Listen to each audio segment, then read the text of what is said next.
அனைவருக்கும் வணக்கம். இது உங்கள் உடல் ஆரோக்கியம் சேனல். நம்ம சேனல்ல இன்னைக்கு நம்ம பார்க்கக்கூடிய டாபிக், ஒரு மனிதன் வெளிப்படுத்தக்கூடிய உணர்ச்சிகள் அவனுடைய உடல் உறுப்புகளை எந்தெந்த உறுப்புகளை பாதிக்குது அப்படின்னு பார்க்கலாம். முதலாவதா, ஒரு மனிதன் எரிச்சலுடன் கோபப்படும்போது அவனுடைய கல்லீரல் நேரடியாக பாதிக்குது. ஸோ எந்த அளவுக்கு கோபத்தை வெளிப்படுத்துகிறாங்களோ அதே அளவு கல்லீரல் பலவீனம் அடையுது. அடுத்து, ஸ்ட்ரெஸ் அப்படின்னு சொல்கிற மன அழுத்தம். இந்த மன அழுத்தத்தினால் ஒரு மனிதன் பாதிக்கப்படும் பொழுது அந்த மன அழுத்தமானது நேரடியாக அவனுடைய இதயத்தை தாக்குது.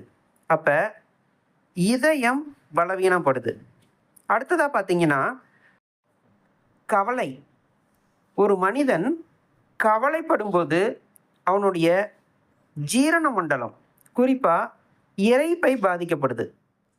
ஸோ இரைப்பையினுடைய செயல்திறன் பாதிக்கும் பொழுது நாம் உண்ணும் உணவு அங்கே ஜீரணம் ஆவதில்லை. அதே போல் ஒரு மனிதன் துக்கப்படும் பொழுது பார்த்திங்கன்னா அவனுடைய நுரையீரல் பாதிப்படையுது.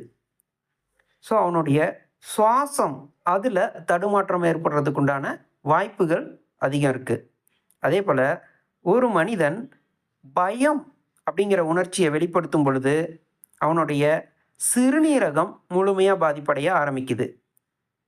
ஸோ இப்படி ஒரு மனிதன் வெளிப்படுத்துகிற உணர்ச்சிகள் அவனுடைய உள் உறுப்புகளை நேரடியாக பாதிக்குது.